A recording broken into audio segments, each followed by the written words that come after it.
Well, what do we have here?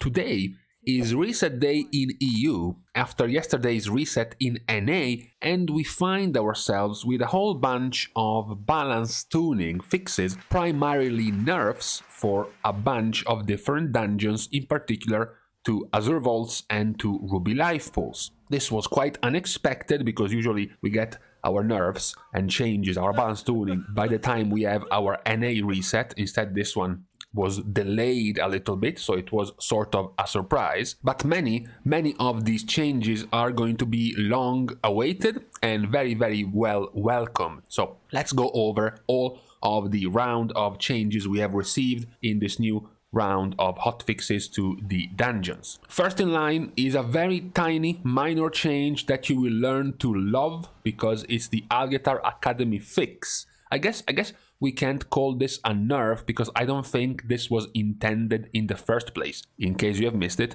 this week is Tyrannical, Sanguine and Explosive. So we are getting our first explosive of the season and of the expansion. And quickly players found a problem. Hungry Lashers, TLDR, the little plants that spawn off of the first boss, the overgrown ancient in Algetar Academy, were also causing explosive to trigger, meaning you would get 6 to 7 explosive to pop up while this mechanic, these little ads were spawning, which turned into a problem, into a mess of a fight. So this is a fix now, because now Angry Lashers no longer spawn explosive orbs, so you don't have to worry about them. But where we get our much more significant changes are in Azure Vaults, one of the complained about dungeons for being too long, for having too much trash with too many dangerous abilities, and also bosses quite difficult and quite tricky to go through. So, first one, we have Arcane's Fury's piercing shards impact damage has been reduced by 30%. This is going to be a delight to all of the tanks reading this. Not as much to the DPS and healers, because if you get caught by the piercing shards, you are, generally speaking, going to get one shot either way. But for tanks, this is very good. Yes, normally you are intended to stop the Arcane Fury.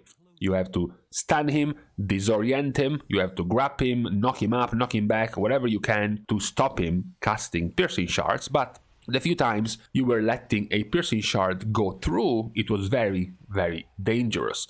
Now it's gonna be less dangerous, not nearly as dangerous as before. Doesn't mean you have to stop trying to prevent him from actually casting piercing shards, as it is the most dangerous ability in the packs of mobs you will be dealing with whenever there is an Arcane Fury present. Talking about the mobs present with the Arcane Fury, we have the Unstable Curator. His Forbidden Knowledge cooldown has been increased. This was the cast that was kind of forcing you to dance around because of all of the annoying circles on the ground. This is going to happen less often, not nearly as big of a problem as the piercing shards, but still a welcome change. The Arcane Construct health has been reduced by 25%, which is okay, although it wasn't that big of a dangerous mob. Crystal Thrasher no longer uses splintering shards. This is also a welcome change, especially given that many of your groups started having double melee DPS, sometimes even triple melee DPS. It was making this ability quite annoying, since you had a big circle around you. You had to keep clear of other players. This is also a welcome change for those double rings of trash in Azure Vault. Lastly, you have Null Magic Hornswog, so the frogs, okay, they are just frogs. Health reduced by 15%. This is also good. Might not look as good, but it's quite nice because those frogs were quite annoying. They were quite high in HP and used to follow you around all over the place. As a healer, they are completely harmless, but apparently every single run I do of Azure Vaults, the DPS can't help but stay on their stomp and get one shot every single time. So at least now with less HP, they will be dying more often, meaning they will be jumping around less often, meaning DPS will get caught and one shot less often. So for me, it's a win. This is all for the trash. Now we have bosses.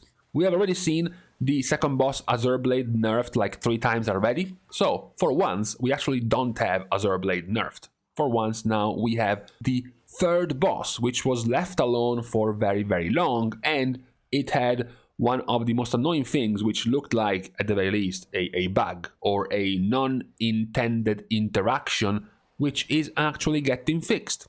So, Telash Greywing, there is now a 2-second delay before players take damage from frozen ground after Frost Bomb. This was basically everything about the encounter. He was going to cast Frost Bomb for like 130,000 damage in a plus 20 or plus 21 tyrannical, and then immediately after you were going to take 120 to 130,000 damage from the first tick of the ground. If you were just too slow, if you were just there for an extra tick, you were dying. You were just dead. That was basically the only difficulty of the encounter.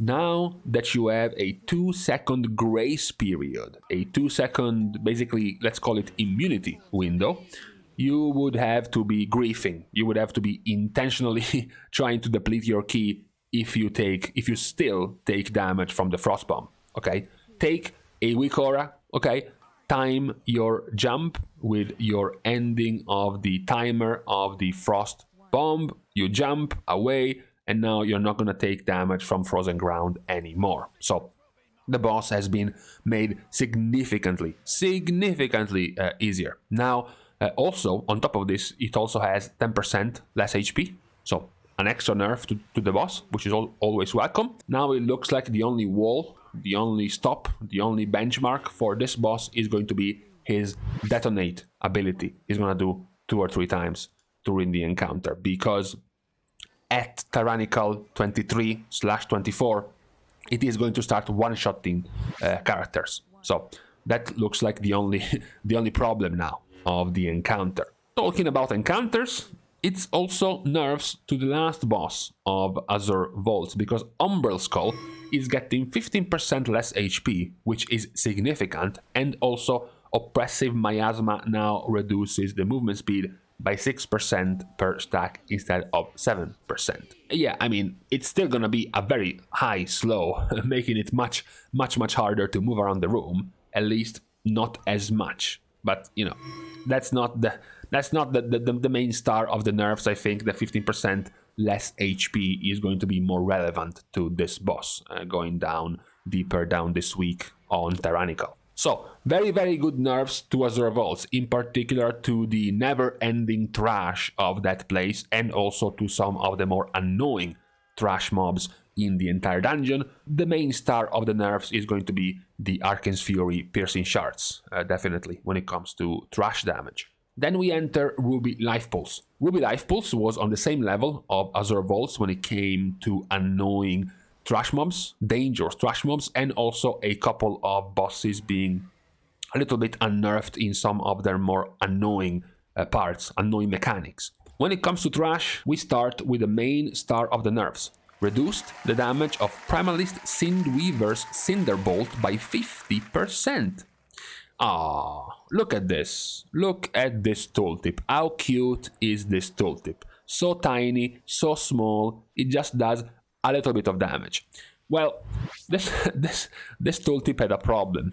When you started getting into the plus 20 or so range, it started to do 130, 140, all the way up to 160,000 damage in 45 weeks. Which meant if you let 2 of these through on the same target was dead. It also meant if you let one of these through, as the big guy was casting Inferno, you were also getting one shot. This was the main problem, the biggest problem of the trash packs in the outside ring of Ruby Life Pulse. The combination of double Cinderbolt or Cinderbolt plus Inferno. With this gigantic nerf to Cinderbolt, it's no longer going to be a problem. Or at the very least, now it's the type of problem which is going to turn into the healer's fault.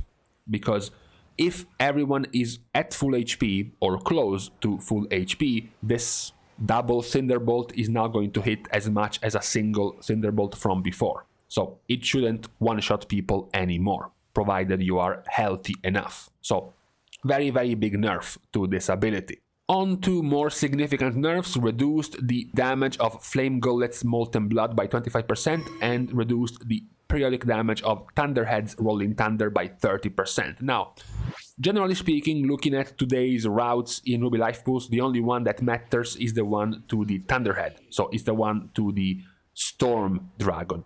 Why? Because most players are ignoring the Flame Dragon already. So even though Molten Blood is getting nerfed, it's likely it's going to be more important to get the Rolling Thunder nerfed. This, in case you are confused, is the double dot he casts on players. Also, this, in case you are confused, the way you manage this debuff is to dispel one of them, because dispelling one of them does a whole bunch of AoE damage around the player who is dispelled, and let the other one roll through, let the other one expire by itself.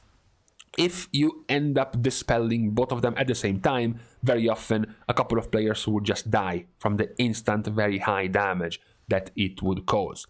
Now, it is still recommended to dispel only one and let the other one expire by itself, but at the very least now it's going to be much less dangerous, much less painful.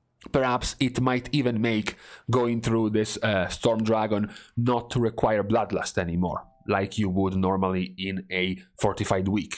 Now, we were talking, however, about the star of the week in terms of nerfs to Ruby Life Pools, which was Cinderbolt. Now we have a contender, because the Blaze-bound Destroyer's Inferno has had its periodic damage reduced by 25%.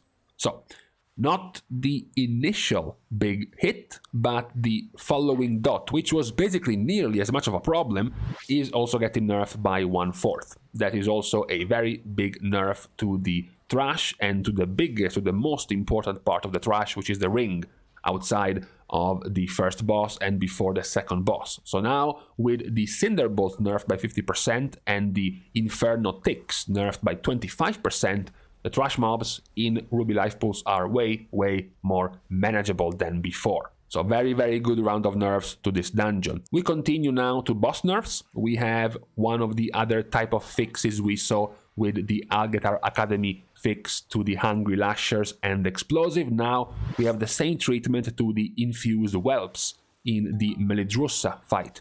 They were on the same level. They were also spawning 5 to 6 explosive orbs when they were spawning. Now they won't anymore, so you don't have to worry about explosive when Melidrusa summons her whelps.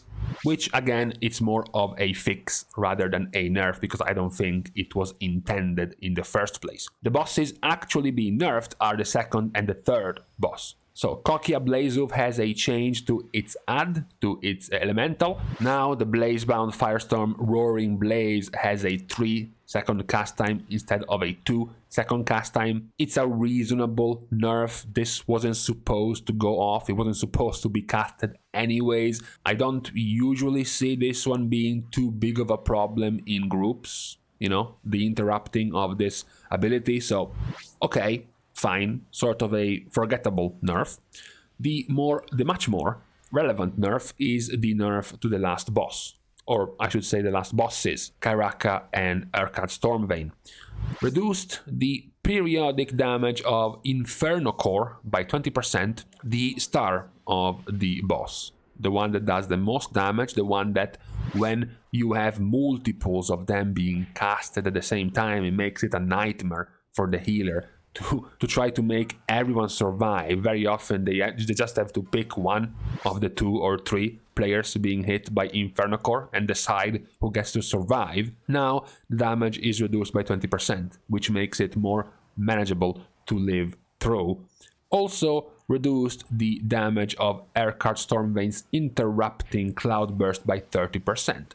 This was one of the classic abilities which is completely forgettable as soon as you start doing Mythic Plus, but by the time you reach Mythic Plus 20 and over, you realize that this harmless ability was chunking the entire party for 30% of their HP every few seconds that it was casting this. So it's a relevant nerf. It's a relevant nerf to the overall health of your party, as you were worried about much more dangerous abilities. This one was kind of even more of an annoyance to have to deal with, to have to manage. So this nerf is welcomed when it comes to the last boss fight. So in an unexpected turn of events, we have actually gotten very good nerfs to the dungeons, but I think perhaps they were missing something, like some trash nerfed in Nokud Offensive, for example. Maybe something about Temple of the Jade Serpent trash mobs towards the end.